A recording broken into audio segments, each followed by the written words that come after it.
Engkau yang layak ditinggikan Tuhan. Satu nama di atas segala nama. Nama yang berkuasa. Nama yang hebat, nama yang besar. Alam semesta melukiskan kebesaran Tuhan. Bumi dan surga menyanyikan kemuliaan nama-Mu. Hosana,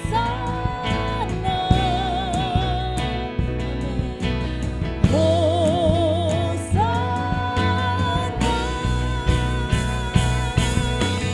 layak dipuji disembah. Kaulah yang bertata dulu, sekarang, dan selamanya. Raja atas segala raja, nama-Mu besar termulia. Biar dengan segenap hati kita mau tinggikan Dia, kita mau agungkan Dia. Sebab Dia layak untuk kita tinggikan, Dia layak untuk kita sembah. Amin. Alam semesta melukiskan kebesaran Tuhan. Bumi dan surga menyanyikan kemuliaan nama-Mu. Hosana, amin. Hosana, layak dipuji disembah. Kaulah yang bertata dulu, sekarang, dan selamanya. Raja atas segala raja, nama-Mu besar termulia.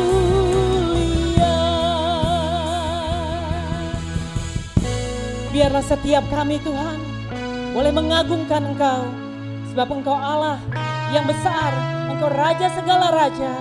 Biarlah hati kami Tuhan sungguh tertuju kepada Tuhan. Kami ingin berikan pujian kami yang terbaik, sebab Engkau layak untuk kami sembah, Engkau layak untuk kami tinggikan. Engkau Allah yang setia dalam kehidupan kami. Tidak pernah sedetik pun Engkau meninggalkan kami Tuhan. Kami bersyukur kepadamu. Haleluya. Amin. Hosana, Hosana.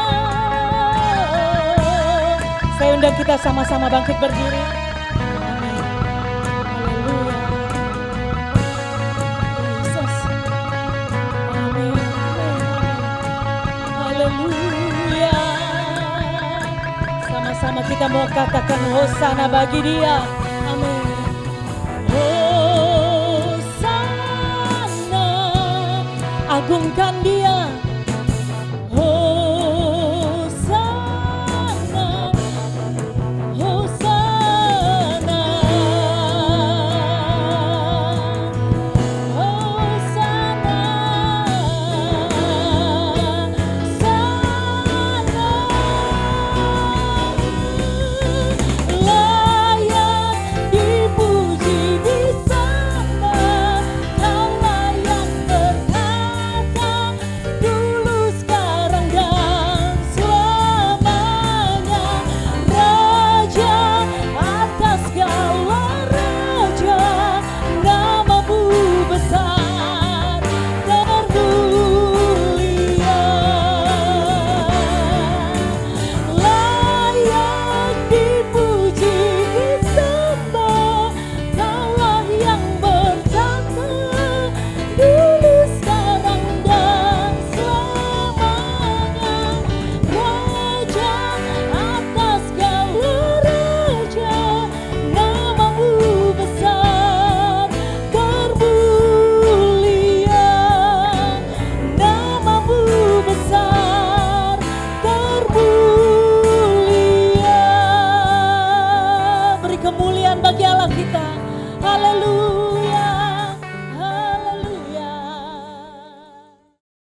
Shalom Bapak Ibu Saudara semua.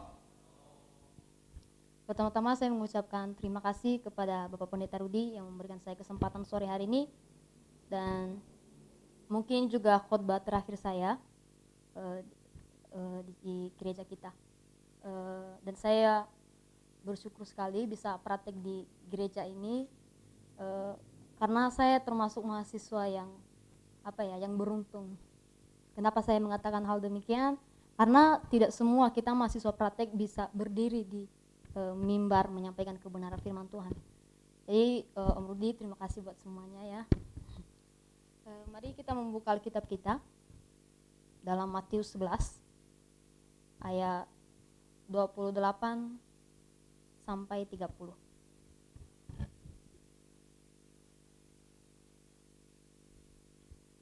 Matius 11 ayat 28 sampai 30. 2-3. Marilah kepadaku semua yang letih lesu dan beban berat, aku akan memberi kelegaan kepadamu. Pikulah aku yang kupasang dan belajarlah padaku, karena aku lemah lembut dan rendah hati, dan jiwamu akan mendapat ketenangan. Sebab kuk yang kupasang itu enak dan bebanku pun ringan. Silakan duduk Bapak Ibu. Next. Nah, Bapak Ibu Saudara semua bisa melihat ya gambar seorang wanita ini di depan. Dia bernama Hana. Dan kisah Hana ini saya ambil dalam 1 Samuel 1. Ada seorang laki-laki yang bernama Elkana, dan dia mempunyai 2 istri yang bernama Hana dan Penina. Nah, Hana ini menggambarkan seorang perempuan yang mengalami tekanan hidup. Kemandulan membuat ia selalu sedih dan bersusah hati. Ditambah madunya yang selalu membuat hatinya gusar dengan ejekan serta hinaan, karena Hana tidak bisa memberikan keturunan. Jadi Bapak Ibu bisa membuka 1 Samuel 1 ya, supaya lebih tahu ya ceritanya. Nah, kemandulan membuat ia bersusah hati, sedih, karena ia tidak bisa memberikan keturunan. Dari ayat 1 Samuel 1 ayat 5b, firman Tuhan, sebab Tuhan telah menutup kandungannya. Nah, kita lalu kita melihat pernyataan suaminya yang bernama Elkana. Dalam 1 Samuel 1 ayat 8 saya akan baca. Lalu Elkana suaminya berkata kepadanya, Hana, mengapa engkau menangis dan mengapa engkau tidak mau makan? Mengapa hatimu sedih? Bukankah aku lebih berharga bagimu daripada 10 anak laki-laki? Nah, Bapak Ibu, kita melihat pernyataan Elkana ini terkesan egosentris ya. Kenapa saya mengatakan hal demikian? Karena dia lebih mementingkan keberhargaan dirinya. Alangkah baiknya misalnya Elkana mengatakan kepada Hana, bukankah engkau lebih berharga bagiku dari 10 anak laki-laki? Nah, Bapak Ibu saudara semua, kita dapat melihat ya, situasi Hana bukanlah perempuan yang lemah, bukan perempuan yang mudah menyerah karena keadaannya. Dia tetap punya pengharapan, bahwa pengharapan di dalam Tuhan sungguh tidak mengecewakan. Apa kerinduannya untuk melahirkan seorang anak laki-laki dapat menjadi kenyataan? 1 Samuel 1 ayat 20. Saya baca, maka setahun kemudian mengandunglah Hana dan melahirkan seorang anak laki-laki. Ia menamai anak itu Samuel, sebab katanya, aku telah memintanya daripada Tuhan. Nah, Bapak Ibu, rahasia apa ya yang kita pelajari agar pengharapan kita juga tidak mengecewakan seperti yang dialami Hana? Yaitu datang kepada Tuhan. Nah, Bapak Ibu, kita melihat ya, Hana bukan pasif tapi dia aktif. Dari ayat 3, orang itu dari tahun ke tahun pergi meninggalkan kotanya untuk sujud menyembah dan mempersembahkan korban kepada Tuhan semesta alam di Silo. Di sana yang menjadi imam Tuhan ialah kedua anak Eli, Hofni dan Pinehas. Ayat 12, ketika perempuan itu terus-menerus berdoa di hadapan Tuhan, maka Eli mengamati mulut perempuan itu.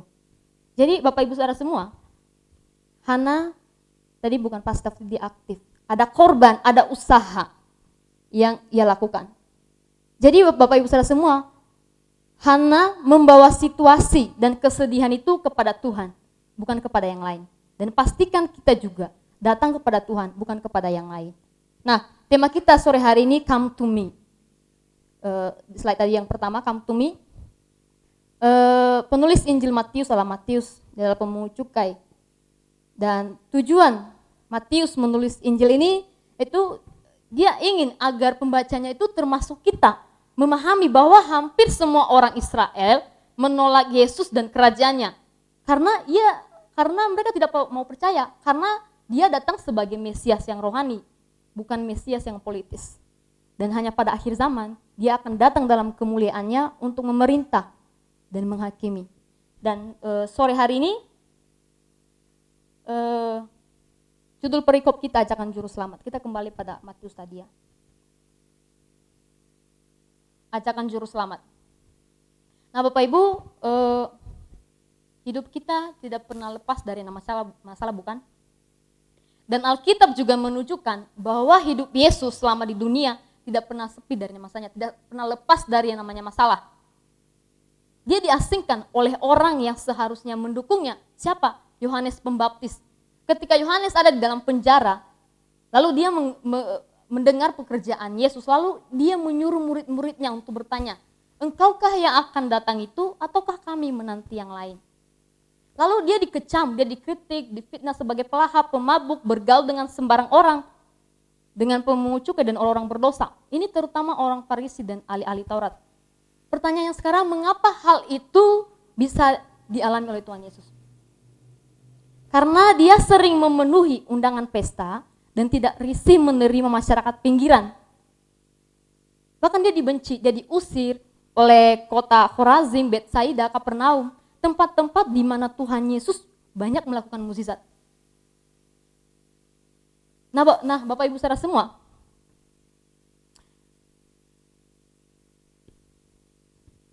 namun dalam hal itu Tuhan Yesus tidak terpuruk dalam tekanan itu. Malahan dia bisa bersyukur, ayat 25, Matius 11 ayat 25.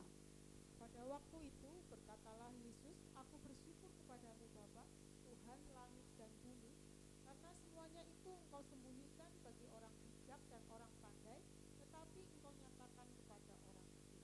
Amin. Nah Bapak Ibu, kita pun bisa diperhadapkan pada situasi tersebut. Kalau kita mengalami hal demikian, apa yang kita lakukan? Apa respon kita?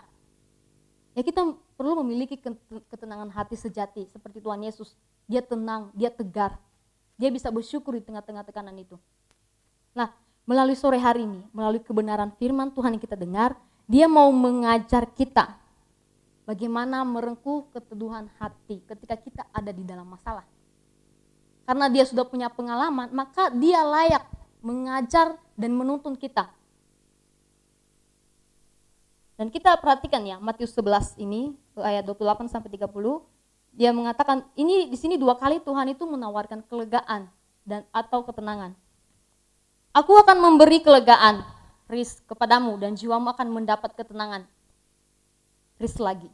Nah, Bapak Ibu saudara semua, saya tidak tahu apa masalah Bapak Ibu. Pergumulan apa Bapak Ibu saat ini. Kalau kita mengalami namanya masalah, tekanan hidup dan masalah keuangan kita, masalah rumah tangga kita, relasi kita pasti merindukan yang namanya ketenangan dan kedamaian itu. Nah, kalau kita merindukan hal demikian, kepada siapa kita datang? Jadi poin pertama saya sore hari ini datang kepada Yesus. Nah, Yesus mengundang kita datang kepadanya. Marilah kepadaku semua yang letih lesu dan beban berat, come to me. Nah, ini adalah langkah pertama menuju keteduhan hati sejati itu, yaitu datang kepada Tuhan Yesus. Nah, Bapak Ibu, Tuhan tidak pernah mengatakan kepada kita, datang ke karaoke, ke mall, ke nightclub, terus tempat-tempat penghiburan yang lain. Tapi Tuhan mengatakan, marilah kepadaku. Nah, Bapak Ibu, jelas sekali. Karena tidak ada sumber ketenangan kecuali pribadi Yesus. Bukan karaoke dan lain sebagainya. Tapi datang kepada Tuhan Yesus. Pastikan bahwa kita benar-benar sudah datang kepadanya dan memiliki dia secara pribadi. Jangan jauh apalagi meninggalkan. Dan Tuhan Yesus tidak pernah meninggalkan kita. Mungkin kita pernah merasakan ya, kita kayak ditinggalkan Tuhan. Pasti kita pernah merasakan hal demikian kan. Kita nggak ibadah biasa aja, nggak doa biasa aja, melakukan hal-hal yang keji biasa aja, nggak ada rasa kegelisahan sama sekali. Lalu kita mengatakan, kok Tuhan nggak peduli ya sama saya? Kok Tuhan kayak meninggalkan saya? Bapak Ibu, itu cuma perasaan kita doang. Itu mungkin relasi kita atau hubungan kita lagi nggak baik dengan Tuhan. Makanya kita merasakan hal demikian. Nah, terpisah dari Allah, maka kita tidak akan menemukan kesenangan sejati itu. Ketenangan sejati dalam Mazmur 62 ayat 2. Mazmur pasal 62 ayat yang kedua. Hanya dekat Allah saja aku tenang, daripadanya lah keselamatanku. Amin. Ya, hanya dekat Allah saja kita akan merasa tenang.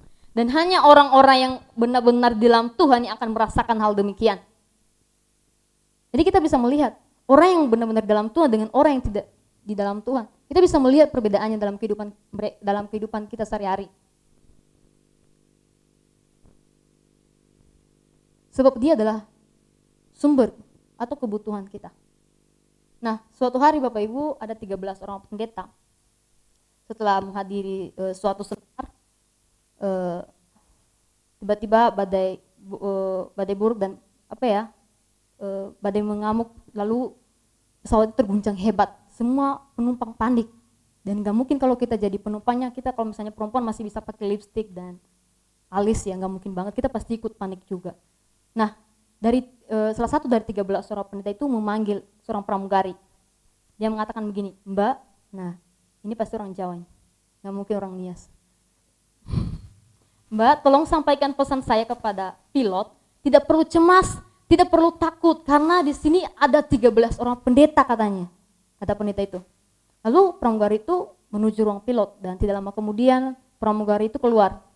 Lalu pendeta tadi yang bertanya itu dia senyum-senyum.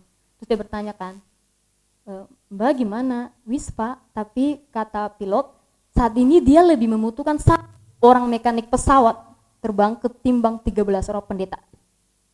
Bapak Ibu pertanyaannya, betul nggak sih jawaban dari pilot itu? Ya betul, karena yang paling kita butuhkan dalam hidup syarat masalah goncangan ini bukan pendeta tapi Tuhan. Ingat Bapak Ibu, pendetanya sebagai pelantara. Kalau Bapak Ibu punya masalah pergumulan hidup lalu Anda menomorsatukan pendeta, lalu Anda tidak ngapa-ngapain, wow berbahagia sekali. Ingat tadi, datang kepada Yesus. Betul, kita butuh pendeta, butuh keluarga enggak, butuh sahabat enggak, butuh teman enggak, butuh. Tapi pribadi yang paling kita butuhkan adalah Tuhan Yesus. Nah, Bapak Ibu Saudara semua, mengapa Yesus bisa tenang menghadapi kecurigaan, fitnah, dan pengusiran? Kita mendengar ya, kecurigaan, fitnah, dan pengusiran. Dan pasti kita pernah mengalami hal-hal demikian. Kalau kita pernah mengalami hal demikian, pasti kita tahu rasanya. Namun gak sebanding dengan apa yang dilewati oleh Tuhan Yesus. Minimal kita pernah mencicipinya. Kalau kita pernah mencicipinya, pasti kita tahu rasanya kan. Kenapa Yesus bisa tenang menghadapi hal itu semua? Karena ia memiliki persekutuan pribadi dengan Allah Bapa. Pastikan Bapak Ibu, kita datang kepada Yesus, bukan ke karaoke, bukan alun-alun ya, alun-alun Cilacap bercahaya men. Lalu bukan ke dukun juga, tapi datang kepada Yesus. Lalu poin kedua saya, memikul kuk Kristus. Pikulah kuk yang kupasang dan belajarlah padaku. Nah ini adalah langkah berikutnya agar kita menemukan ketenangan sejati itu, yaitu kita harus memikul kuk Kristus. Apa sih kuk itu? Kuk itu berbicara kehendak. Slide selanjutnya. Kuk itu bicara pengaturan dan disiplin. Jadi kita harus belajar hal ini dari Yesus. Karena dia juga sudah memikul kuk Bapa. Yesus dipertanyakan oleh Yohanes, difitnah, ditolak oleh kota-kota yang pernah ditolongnya. Lalu dia masih mengatakan, ya Bapa, itu yang berkenan kepadamu. semua telah diserahkan kepadaku. Nah, next selanjutnya. Nah, Tuhan Yesus memberi kita dua lambang penyerahan diri yang besar, yaitu salib dan kuk. Melambangkan dua aspek penyerahan diri yang berbeda. Satu, next. Salib merupakan lambang pengorbanan dan mengingatkan kita pada darah. Dan kuk merupakan lambang pelayanan. Kuk mengingatkan kita pada darah, pada keringat Bapak Ibu. Selanjutnya, nah, penyerahan diri orang Kristen itu berarti siap memikul salib dan memikul kuk. Jadi siap mati bagi Kristus dan siap memeras keringat. Kita membaca dari Lukas 9 ayat 23. Lukas pasal 9 ayat 23. Demikian bunyi firman Tuhan. Katanya kepada mereka semua, setiap orang yang mau mengikut aku, ia harus menyangkal dirinya, memikul salibnya setiap hari, dan mengikut aku. Amin. Jadi Bapak Ibu Saudara semua, Tuhan Yesus bukan hanya mengajak kita itu datang kepadanya, tapi dia juga menyuruh kita untuk memikul kuk.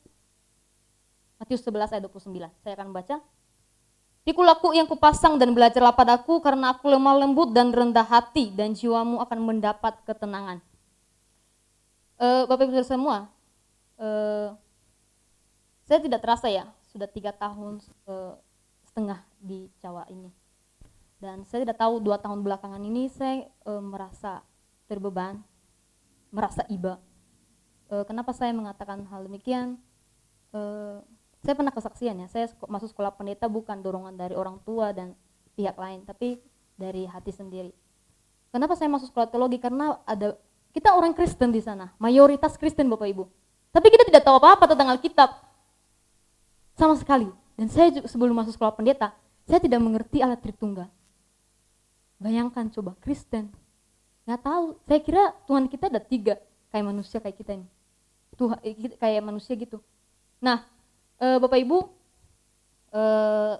waktu akatan saya dijemput, itu ada Pak Hendy dan 1 orang lagi orang Nias, dan dia nggak ada di estetis sekarang. Terus Pak Hendy ikut dalam doa kelompok gitu. Lalu ada anak Tuhan di sana bertanya, saking nggak tahu nih kita ya, saking nggak tahu, Pak, kalau misalnya Tuhan sama Yesus berantem, siapa yang paling menang? Siapa yang menang, dia bilang gitu. Wah, membingungkan kan. Awalnya saya ketawa, tapi belakang ini saya merasa sedih. Kita Kristen tapi tidak tahu apa-apa. Bayangkan coba. Jadi Bapak Ibu, saya dan sekolah saya juga fokusnya cuma ke pendetaannya. Tidak bisa untuk ngajar. Jadi kalau misalnya Tuhan masih mengizinkan, mungkin saya akan masih melanjut. Kalau misalnya saya lulus dari STT, saya masih melanjut supaya saya bisa ngajar. Jadi Bapak Ibu, saya minta doa dari Bapak Ibu semua supaya pergumulan ini bisa menjadi kenyataan. Saya rindu sekali Bapak Ibu mengajar mereka. Walaupun kita, misalnya saya akan tetap jadi pendeta, tapi saya juga punya kerinduan untuk mengajar. Kalau misalnya jadi pendeta, paling kita ketemu sekali doang. Tapi kalau mengajar kan bisa ketemu, ada waktunya kan.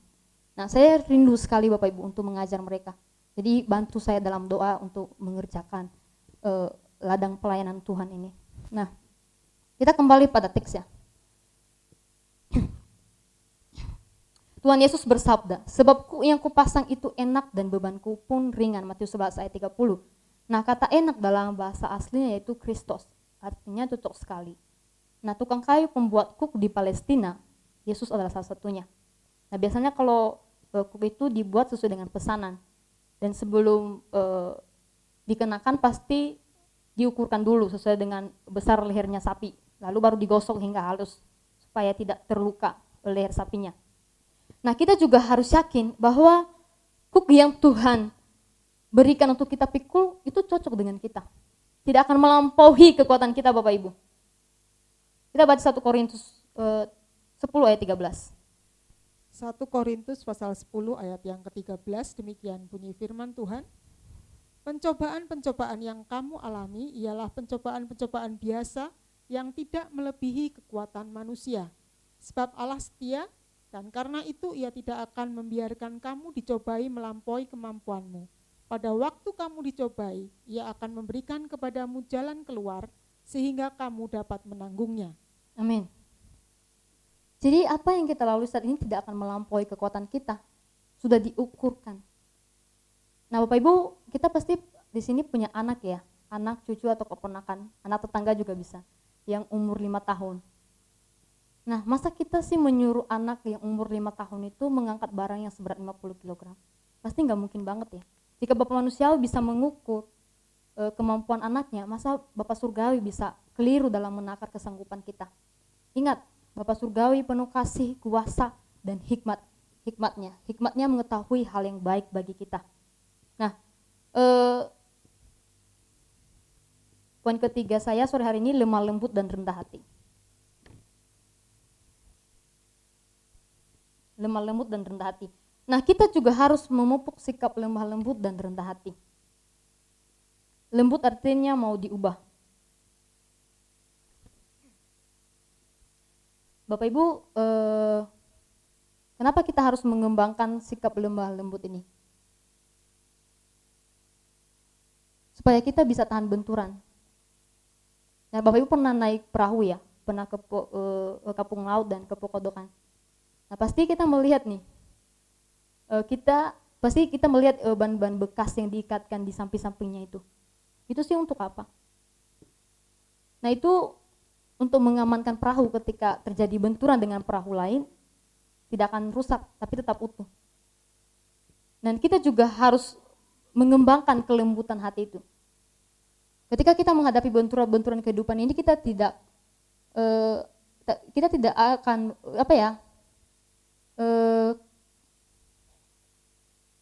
hilang kendali lama. Tapi kita tetap utuh. Mengapa Yesus bisa tenang menghadapi? Kenapa kita selalu resah, gelisah, terburu-buru? Karena karakter dan sikap kita itu kaku. Itu sebabnya kita tidak tahan benturan. Jangankan gesekan. Gasakan, gosokan dan gesekan. Mendengar isu-isu aja kita sudah merasa tersinggung, merasa terhina, merasa sakit hati. Nah Bapak Ibu, ini menandakan bahwa hati kita itu keras dan tidak mau diubah dan dibentuk oleh Tuhan.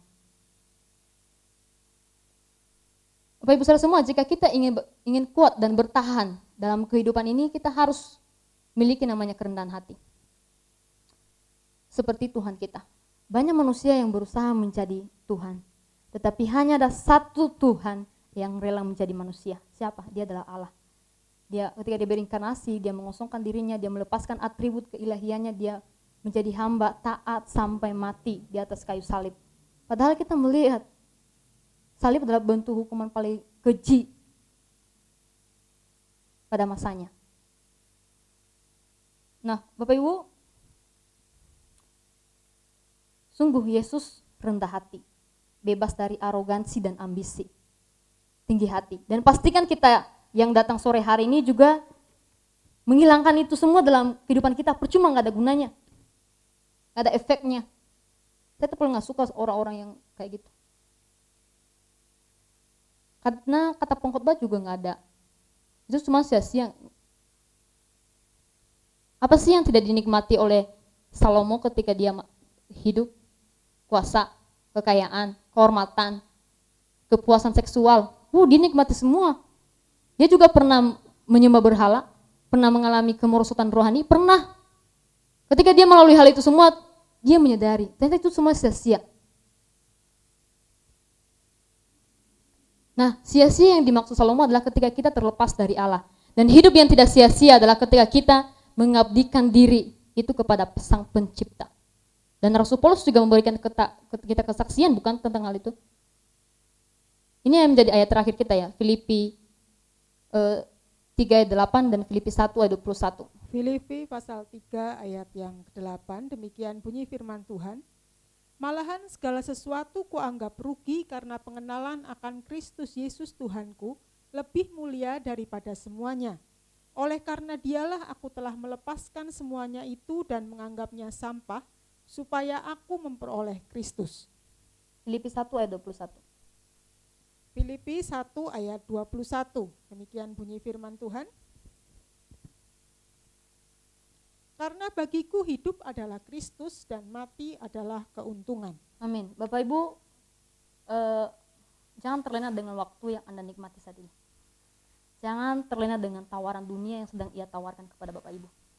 Hanya karena kenikmatan sesaat, Bapak Ibu meninggalkan yang kekal itu. Buatlah hidup kita ini menjadi berkat. Selagi ada waktu, pergunakan waktu itu. Karena waktu tidak bisa terulang kembali. Jadi lebih baik percuma kita hidup sampai 50 sampai 80 dan ada yang 100 tapi tidak ada buahnya. Lebih baik kita hidup sementara tapi ada buahnya. Jadi saya percaya melalui kebenaran firman Tuhan yang kita dengar sore hari ini, Roh Kudus akan mengerjakan dan mengingatkan kita terus lepas pribadi. Demikian saja, Tuhan Yesus memberkati.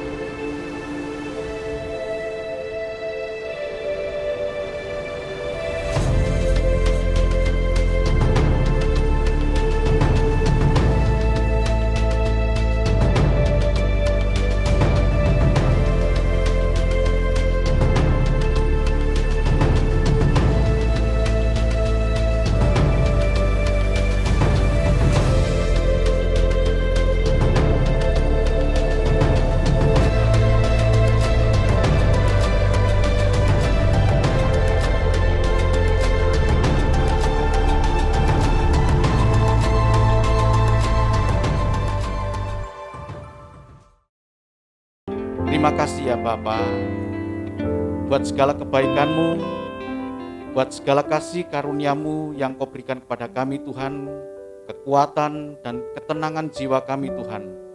Hanya kami dapatkan ketika kami dekat dengan Engkau Tuhan, sebab Engkau-lah sumber kelegahan kami Tuhan. Terima kasih, sebentar kami akan meninggalkan tempat ini, kami pulang dengan penuh sukacita karena Engkau sudah melawat kami lewat kebenaran firman Tuhan. Engkau memberkati hamba-Mu, Saudari Mary yang sudah menyampaikan kebenaran firman Tuhan. Kau pakai lebih heran lagi menjadi alat kemuliaan Engkau Tuhan. Terima kasih ya Bapa.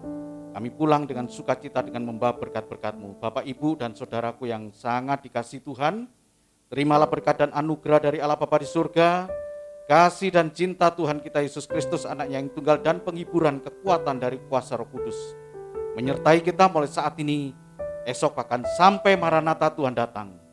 Allah yang besar, Allah yang memberkati kita, Dia juga Allah yang menyinari kita dengan wajahnya dan memberikan kepada kita kasih karunia. Dia Allah yang menghadapkan wajahnya kepada kita dan memberikan damai sejahtera. Terima kasih ya Bapa. Kami berdoa buat bangsa dan negara ini Tuhan. Engkau terus menyertai bangsa dan negara ini Tuhan, sehingga Engkau berikan damai sejahtera dan negara kami ini semakin kuat, semakin diberkati Tuhan, dan banyak jiwa yang mengenal Engkau, Tuhan Yesus, Tuhan dan Juru Selamat bagi kami semua. Terima kasih ya Bapa. Dalam nama Tuhan kami Yesus Kristus, kami sudah berdoa dan mengucap syukur. Semua yang percaya mengatakan amin. Tuhan Yesus memberkati.